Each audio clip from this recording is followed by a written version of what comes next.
Netanyahu को Biden का full support.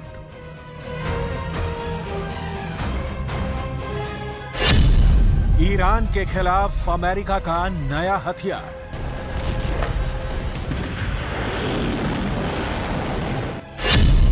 तेल अवीव आ रहा है $100 करोड़ का हथियार।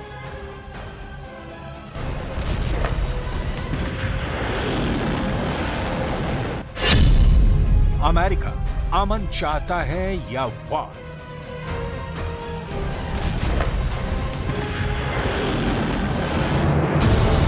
ये सवाल बहुत जरूरी है क्योंकि ना तो दुनिया के नक्शे पर क्षेत्रफल के हिसाब से ना आबादी के हिसाब से इजरायल ईरान के सामने टिकता है।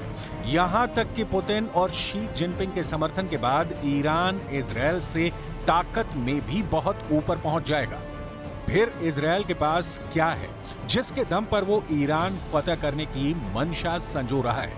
इसे समझने के लिए आपको अमेरिका की वो नई खेप देखनी होगी जिस पर बाइडेन ने मुहर लगा दी है। एक नई रिपोर्ट के मुताबिक अमेरिका के राष्ट्रपति जो बाइडेन प्रशासन एक नए हथियार सौदे की शुरुआत पर विचार कर रहा है जिसके तहत इजरायल को $100 करोड़ से अधिक के हथियार बेचे जाएंगे। नया सौदा उस सहायता सौदे के अतिरिक्त है जिसमें इजरायल के लिए $26 अरब का सौदा शामिल है, जिस पर वर्तमान में कांग्रेस में बहस चल रही है। इस सौदे में $700 मिलियन के टैंक, गोला बारूद, $500 मिलियन के सैन्य वाहन और $100 मिलियन के मोर्टार राउंड शामिल हैं। He strongly supports this package to reinforce Israel and Ukraine, and let's not forget the humanitarian aid that's needed for the Palestinian people in Haiti, in Sudan. This is important humanitarian aid. Let's not forget the security in Indo-Pacific. So this is what this package is going to do. The president strongly supports that. America ने अभी 2 दिन पहले ही ऐलान किया था कि Israel अगर Iran के खिलाफ बदले की कार्रवाई करता है तो उसका साथ नहीं देगा। यहां तक कि बेंजामिन नेतन्याहू को जो बाइडेन ने साफ लहजे में कहा था कि इजरायल को संयम बरतना होगा। और उसके बाद अमेरिका में इस बात की बहस चल रही है कि ऐसे हालात में इजरायल को मदद की दरकार है और उसे हथियार पहुंचाए जाने चाहिए। अमेरिका के इजरायल को इस शह की कीमत क्या होगी, इसे समझना बहुत जरूरी है। 1916 किलोमीटर ये तेल अवीव से तेहरान की दूरी है। 9437 किलोमीटर ये तेल अवीव से अमेरिका की दूरी है। 3686 किलोमीटर ये तेल अवीव से मॉस्को की दूरी है। ये दूरियां मैप पर दिखाने का अर्थ ये है कि ईरान इजरायल युद्ध भड़का तो उसकी जद में दुनिया का कितना प्रतिशत हिस्सा आएगा। यही नहीं, अमेरिका के अलावा फ्रांस है, जर्मनी है, ब्रिटेन है, इटली है जो इजरायल के साथ कंधे से कंधा मिलाकर खड़े हैं। इन देशों के साथ रहते हुए कहा जा सकता है कि ईरान चाहे जितनी ताकत जुटा ले, इजरायल के खिलाफ उसके हमले नाकाम होने की पूरी संभावना होगी।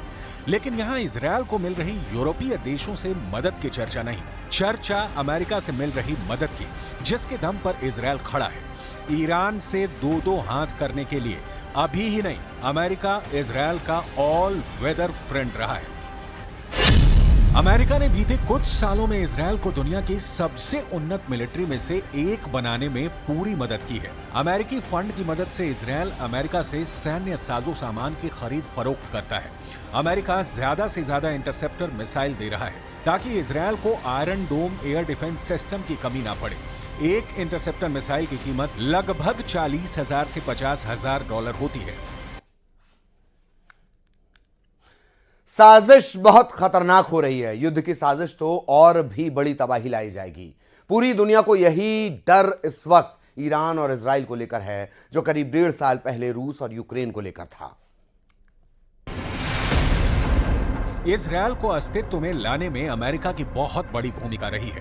अरब देशों की थ्योरी जो कहती है कि हमारी जमीन पर यहूदियों ने देश खड़ा कर लिया जिसे कभी कबूल नहीं किया जा सकता। ये मूल बात है जो ईरान के साथ मुस्लिम देशों के खड़ा होने को प्रेरित करता है। इजरायल इन देशों का अकेले मुकाबला नहीं कर सकता। इस तथ्य के बावजूद कि इजरायल के पास दुनिया के सबसे उन्नत हथियारों का जखीरा है, उसके पास दुनिया का सबसे उन्नत एयर डिफेंस सिस्टम है, लिहाजा अमेरिका की छांव जरूरी हो जाती है। अमेरिका ने वर्ष 2022 में इजरायल को 4.8 अरब डॉलर की मदद दी थी और वर्ष 2023 में 3.8 अरब डॉलर की आर्थिक मदद दी। असल में अमेरिका हर वर्ष इजरायल को 3.8 अरब डॉलर की मदद करता है, जो इजरायल के कुल रक्षा बजट का लगभग 16% है। जाहिर तौर पर इस समय अमेरिका इजरायल के असाधारण सहयोगी के तौर पर काम कर रहा है। अमेरिका इजरायल को बिना शर्त वित्तीय, सैन्य और राजनीतिक मदद देता है। इजरायल एक अघोषित परमाणु ताकत है, लेकिन अमेरिकी संरक्षण की वजह से उसे कभी किसी जांच का सामना नहीं करना पड़ा है। ये तथ्य है कि अमेरिका सबसे ज्यादा आर्थिक सहयोग इजरायल को ही देता है। दूसरे विश्व युद्ध के बाद से अब तक इजरायल को 158 अरब डॉलर की अमेरिकी मदद मिल चुकी है। इजरायल अमेरिका का सबसे बड़ा कारोबारी साझेदार भी है। दोनों के बीच हर वर्ष 50 अरब डॉलर का कारोबार होता है। इजरायल अमेरिका की मदद से एक बहुत बड़ा रक्षा उद्योग खड़ा कर चुका है। अपने डिफेंस मैन्युफैक्चरिंग बेस की वजह से ही इजरायल आज दुनिया भर में हथियार और सैन्य साजो सामान का 10वां सबसे बड़ा निर्यातक बन चुका है। 1972 के बाद से अब तक संयुक्त राष्ट्र सुरक्षा परिषद में अमेरिका इजरायल के खिलाफ लाए गए 50 से ज्यादा प्रस्तावों को गिरा चुका है। इजरायल को अमेरिकी मदद का स्केल क्या है, ये आपने देख लिया, लेकिन यहाँ ये भी समझना बहुत जरूरी है कि इजरायल से दोस्ती का अमेरिका को क्या फायदा मिलता है, क्योंकि अंतर्राष्ट्रीय संबंधों में राष्ट्र हित सर्वोपरि होता है, ना कि मानवीय संवेदना। इजरायल को अमेरिकी मदद मिलने के कई कारण हैं, लेकिन यहाँ आपको वो 4 प्रमुख कारण दिखाते हैं। पहला कारण, अमेरिका की नजर में अरब दुनिया की उथल पुथल भरी राजनीति में इजरायल की रणनीतिक अहमियत। दूसरा कारण, शीत युद्ध के कारण अमेरिका ने अरब जगत में सोवियत संघ के असर के खिलाफ इजरायल को एक अहम मोहरे के तौर पर इस्तेमाल किया। तीसरा कारण, शीत युद्ध के बाद अमेरिका पश्चिम एशिया में और ज्यादा सक्रिय हो गया और इजरायल, सऊदी अरब और मिस्र इसके सहयोगी बन गए। चौथा कारण, अमेरिका की इजरायल समर्थक नीति के लिए अमेरिकी लोगों की राय, वहां की चुनावी राजनीति और ताकतवर इजरायली लॉबी भी जिम्मेदार है।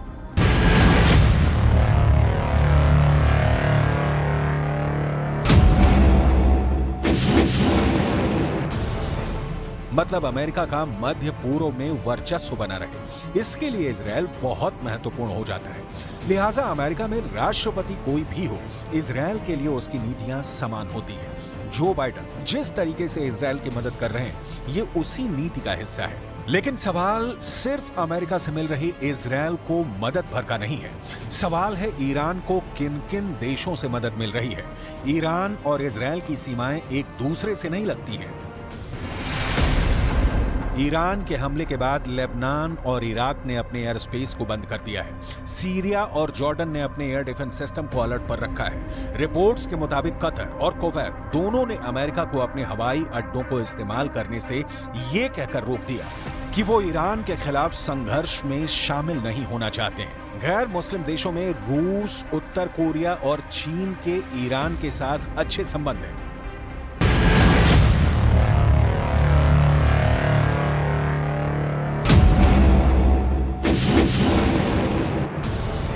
युद्ध सिर्फ हथियार और पैसे से नहीं लड़े जाते, लेकिन साथ ही अगर अमेरिका की तरह ताकतवर हो तो जीत की गारंटी भले न मिले, सुरक्षा का भरोसा तो होता ही है। इजरायल पलटकर ईरान को नहीं मारता तो विश्व बिरादरी में सिर्फ उसकी फजीहत नहीं होगी, बल्कि अमेरिका की भी हेठी मानी जाएगी। इधर ईरान के साथ मुसीबत में रूस जैसे देशों ने साथ नहीं दिया तो अमेरिका के खिलाफ वाले गुट की हार मानी जाएगी। जाहिर है युद्ध भड़काने में ये थ्योरी भी काम आ रही है और यही कारण है कि इजरायल और ईरान दोनों उबल रहे हैं, एक बदले की आग में, दूसरा बदले के बाद आग को भड़काने से रोकने के लिए।